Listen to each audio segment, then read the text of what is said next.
देखिए, अब कहता है कि जो अरबी लेखक थे यात्री थे, ठीक है, तो जब भी हम मध्यकालीन भारत का इतिहास पढ़ेंगे तो हम पढ़ेंगे जो शासक थे, जो मुस्लिम शासक थे, हमारे देश पर आक्रमण किए और शासन किए, तो जब वह अरब देश से, ठीक है, भारत आए तो अपने साथ बहुत सारे विद्वानों को भी लेकर आए, ठीक है, बहुत सारे कवियों को लेकर आए अपने दरबार में, ठीक है। और वो उनका काम क्या था? उनका काम ये था कि जो सुल्तान है, जो शासक है, उस शासक का युद्ध वृत्तांत लिखना, ठीक है, वो किस प्रकार युद्ध किया और युद्ध में किस प्रकार विजय प्राप्त किया, उन सभी विवरणों को इकट्ठा करके उनका काम था लिखना, ठीक है, जो भी लेखक वो लेकर आते थे साथ में।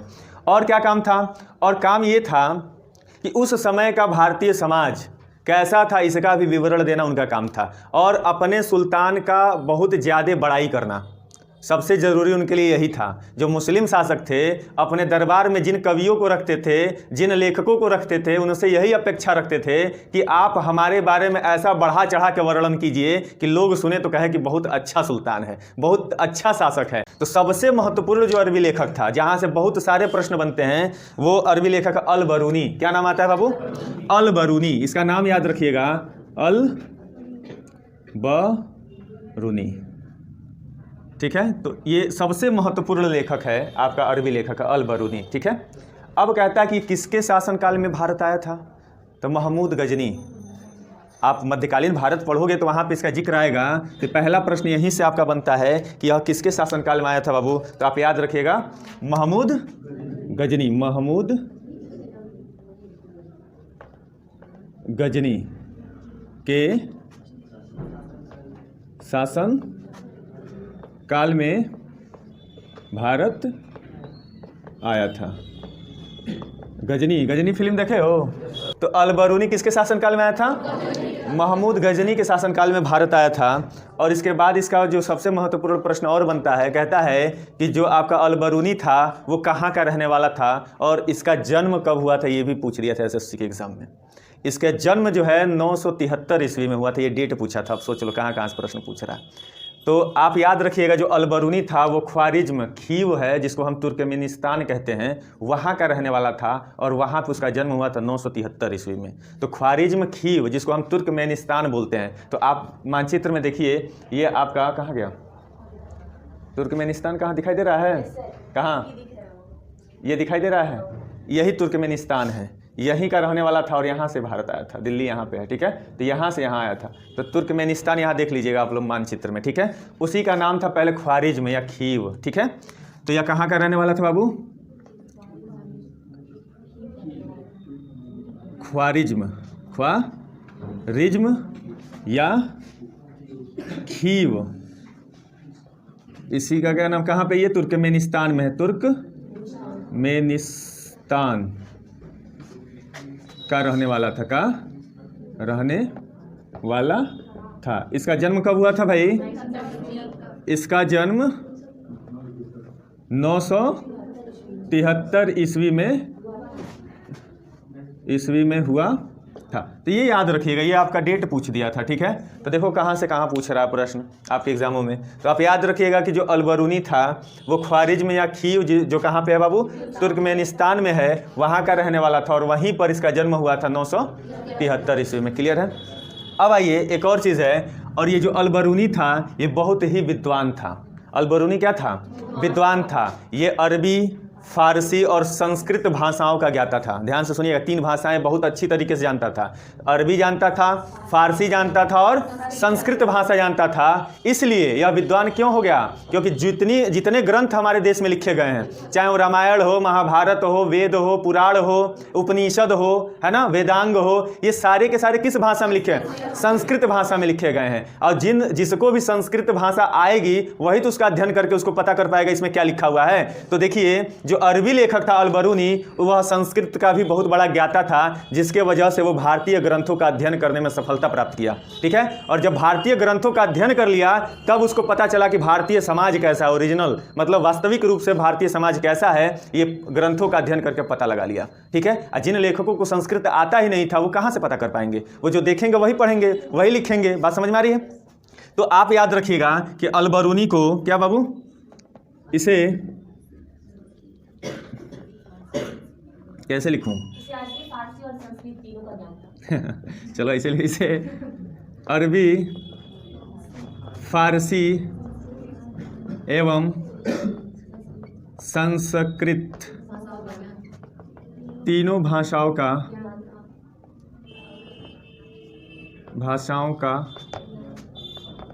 ज्ञान था, या तीनों भाषाओं का ज्ञाता था, जैसे भी लिख लो, ठीक है। अब ये तीन भाषाओं का ज्ञान तो ले लिया। अब इसकी एक पुस्तक आती है जो सबसे महत्वपूर्ण है, पुस्तक। इसका पुस्तक का नाम है किताब उल हिंद। क्या नाम है? किताब उल हिंद। इसी को कहते हैं तहकीक ए हिंद, या इसी को हिंदी में कहते हैं भारत की खोज। क्या कहते हैं? भारत की खोज। तो इसके किताब का नाम है किताब उल हिंद। किताब उल हिंद, ठीक है। या इसी को हम कह देते हैं तहकीक ए हिंद, या इसी को हम कहते हैं भारत की खोज नामक पुस्तक लिखा, ठीक है। तो ये नाम याद रखिएगा, बहुत बार आपकी परीक्षा में पूछा जाता है। कहता है कि अल बरूनी के द्वारा जो लिखा गया पुस्तक था, उस पुस्तक का नाम क्या था बाबू? किताब उल हिंद। और दूसरा तहकीक ए हिंद, उसी को हम हिंदी में कहते हैं भारत की खोज, ठीक है। तो तहकीक करना, तहकीकात करना से तो खोज ही, मतलब खोज से है ना, उसका मतलब तात्पर्य है। तो इसलिए तहकीक ए हिंद को हम भारत की खोज भी कहते हैं, ठीक है। अब आइए, अब कहता है कि इस किताब में इसने क्या क्या बता दिया भाई, कि इतना फेमस है ये लेखक। कहता है कि एक तो ये अरबी, फारसी और संस्कृत का बहुत बड़ा ज्ञाता था भाषाओं का। अब इसने किताब उल हिंद लिख दिया, तहकीक ए हिंद नामक पुस्तक लिख दिया। और इस पुस्तक में इसने सबसे बड़ी बात क्या बता दी? इस पुस्तक में राजपूत कालीन समाज का सबसे बड़ा इसने विवरण दिया है। तो आपसे प्रश्न यहाँ से भी बनता है कि राजपूत कालीन विवरण किस अरबी लेखक के द्वारा दिया गया है? तो आप याद रखिएगा, अल बरूनी के द्वारा। तो राजपूत कालीन समाज, ठीक है बाबू, राजपूत कालीन समाज, धर्म, रीति रिवाज, राजनीति इत्यादि का वर्णन किया है। मतलब राजपूत कालीन समाज कैसा था, राजपूत कालीन धर्म कैसा था, उनके रीति रिवाज कैसे थे, उनकी राजनीतिक दशाएं कैसी थीं, उन सभी पे प्रकाश डाला है। किसने? अल बरूनी ने। उसके बाद कहता है कि इसने भारत के संबंध में बहुत सारी चीज़ें बताई हैं। मतलब भारतीय समाज कैसा था, भारतीय धर्म कैसा था, रीति रिवाज कैसे थे, राजनीति से संबंधित जानकारी, ठीक है। और सबसे बड़ी बात है, माप तौल से संबंधित जानकारी ये देता है। किसकी जानकारी देता है? माप तौल से संबंधित जानकारी देता है। और माप तौल की क्या क्या विधियां थी प्रचलित भारत में, उसके बारे में कौन बताता है? अल बरूनी बताता है। तो आप ये भी याद रखिएगा कि भारतीय समाज और धर्म, इसमें भी राजनीति, रीति रिवाज, माप तौल, ये सबसे इंपॉर्टेंट है। माप तौल या माप की पद्धति, माप की पद्धति। और क्या बता दिया था भाई? ये एक कानून के बारे में भी बताया था। कानून के बारे में, कैसा कानून चलता है भारत में, उसका भी इत्यादि लिख दो, इत्यादि का विवरण देता है। क्लियर है? तो ये याद रहेगा। तो कुछ कुछ पॉइंट्स आप देख लीजिए यहाँ से। तो ये इंपॉर्टेंट है राजपूत कालीन, ठीक है। और यहाँ पे आपका सबसे इंपॉर्टेंट है माप तौल से संबंधित विवरण देता है, ठीक है। क्लियर हो रही है बात? तो माप तौल से संबंधित विवरण ये देता है, ठीक है। तो आप अल बरूनी को लिख लो। इसके बाद एक और लेखक आएगा अरबी भाषा में, ये भी लिख लो, बहुत बढ़िया, याद दिला दी। ये अरबी भाषा में, किस भाषा में? अरबी भाषा में, ठीक है। किया होगा तभी तो भारत की खोज है, किया गया। जवाहरलाल नेहरू का है, पढ़ी हो। ये भी याद रखिएगा कि इसका जो किताब था अरबी भाषा में लिखा गया था। किस भाषा में? अरबी भाषा में लिखा गया था।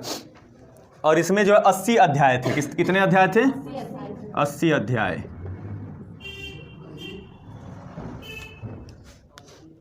ये अब देखिए ध्यान से। अब दूसरा जो लेखक आता है जो महत्वपूर्ण है, वो इब्न बतूता है। क्या नाम है बाबू? इब्न बतूता, ठीक है। तो ये आपका इब्न बतूता या इब्न बतूता पढ़ सकते हो। कहता है सबसे पहला कि ये कब भारत आया था, ठीक है। गुलाम था, इसको पकड़ के लाया गया और दिल्ली लेकर आया गया 1333 ईस्वी में। कितने में? 1333 ईस्वी में इब्न बतूता को दिल्ली लाया गया। उस समय मोहम्मद बिन तुगलक दिल्ली का सुल्तान था, ठीक है। अब सभी लोगों को उसके जितने गुलाम थे, जितने मजदूर थे, उनको उनके कार्यों के अनुसार उनको लगा दिया गया। लेकिन मोहम्मद बिन तुगलक के सामने जब इब्न बतूता को प्रेजेंट किया गया, प्रस्तुत किया गया, तो इब्न बतूता बहुत विद्वान व्यक्ति था, ठीक है। उसकी विद्वता से प्रसन्न होकर जो मोहम्मद बिन तुगलक था 1333 ईस्वी में ही दिल्ली का काजी नियुक्त कर दिया। काजी का मतलब होता है न्यायाधीश। काजी का मतलब क्या होता है? न्यायाधीश। अब ये इब्न बतूता जो गुलाम था वो 1333 ईस्वी में अपने विद्वता के कारण दिल्ली का न्यायाधीश बन के बैठ गया, ठीक है। तो ये प्रश्न बहुत बार पूछता है कि इसको दिल्ली का न्यायाधीश या काजी किसने बनाया था? किसने? मोहम्मद बिन तुगलक ने बनाया था। कितने सन में बनाया था? 1333 ईस्वी में। यह भी पूछता है कि इब्न बतूता दिल्ली भारत कब आया था? तो 1333 ईस्वी, याद रखिएगा। क्लियर है? अब इब्न बतूता का एक पुस्तक आता है जिस पुस्तक का नाम है रिहला या रेहला, कहीं कहीं लिख के मिलता है। ये भी अरबी भाषा में लिखा गया एक पुस्तक है, जिस पुस्तक में भारत के इतिहास के संबंध में जानकारी प्राप्त होती है। इसके पुस्तक का नाम लिखना अरबी भाषा में लिखा गया है रेहला। क्या नाम है? रेहला पुस्तक लिखा गया। क्लियर हो गई बात? तो यहां से प्रश्न आता है। तो आप याद रखिएगा कि मोहम्मद बिन तुगलक ने इसको 1342 ईस्वी में दूत बनाकर भेजा था चाइना, ठीक है। तो ये प्रश्न बन चुका है अपने। तो इसमें कुछ पॉइंट्स याद रखिएगा। पहला पॉइंट क्या याद रखना है? यह 1333 ईस्वी में दिल्ली पहुंचा। कहाँ पहुंचा? दिल्ली। मतलब ब्रैकेट में लिख लेना भारत पहुंचा। आपको पता चला ना किस रूप में पहुंचा था? गुलाम के रूप में। 1333 ईस्वी में जब दिल्ली पहुंचा तो उस समय सुल्तान कौन था? मोहम्मद बिन तुगलक। मोहम्मद बिन, इस सब शासकों के बारे में पढ़ाऊंगा, घबराइएगा नहीं। मोहम्मद बिन तुगलक ने इसे क्या कर दिया था? दिल्ली का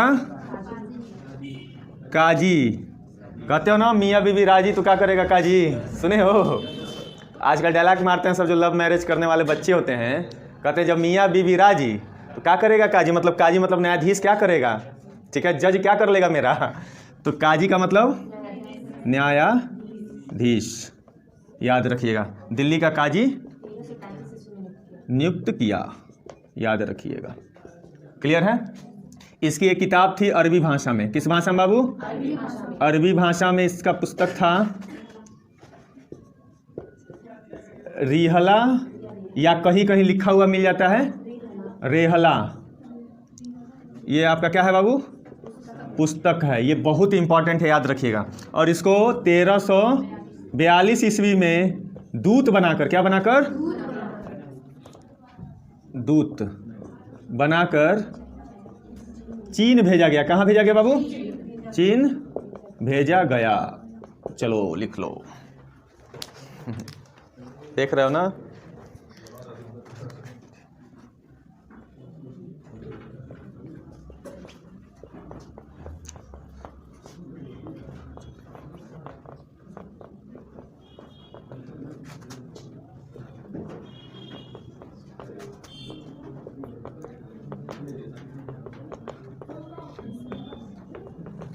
ये भी लिख लेना कि इसके विवरण से 14वीं शताब्दी के भारत की जानकारी मिलती है, ठीक है। लिख लीजिए।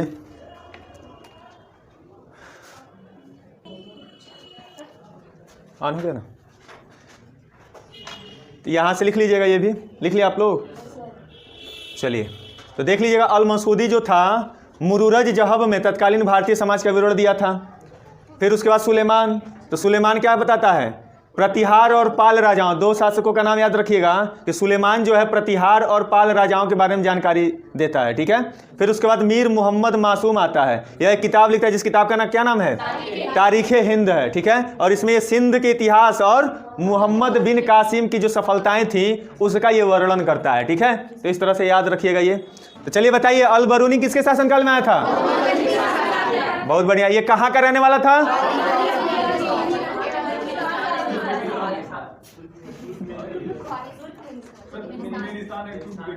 तुर्कमेनिस्तान। तुर्कमेनिस्तान, तुर्कमेनिस्तान है,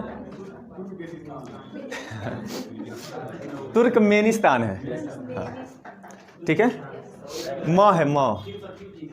कंजूसी मत करो यार, एनर्जी बचा क्या करोगे? बहुत बड़े कंजूस हो तुम लोग। चलो, इसका जन्म कब हुआ था? हाँ अब थोड़ा सा लग रहा है, खर्चा कर रहे हैं एनर्जी। चलो और बता दो, इसको 3 भाषाओं का ज्ञान था, कौन कौन? ठीक है, अब बताइए इसकी किताब का क्या नाम था? हाँ बाय बाय। थोड़ा आराम से, सबके साथ, सबका साथ सबका विकास, ठीक है। और यह पुस्तक कितने अध्यायों में है? क्या बात है। और इसमें किसकी जानकारी मिलती है? और भारत के संदर्भ में भी।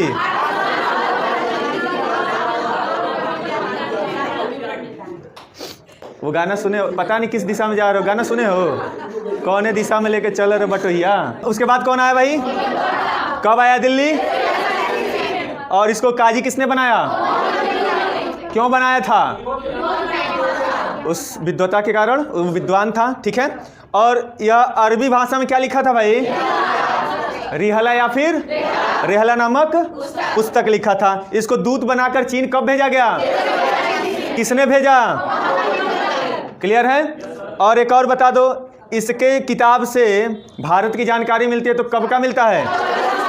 याद रखिएगा कि रेहला से 14वीं शताब्दी का भारत कैसा था उसकी जानकारी मिलती है। मतलब 14वीं शताब्दी में भारत का समाज, भारत की राजनीति, भारत की अर्थव्यवस्था, रहन सहन, खान पान, शासक, धर्म, रीति रिवाज, कानून जो भी था वो सब की जानकारी मिलती है, ठीक है।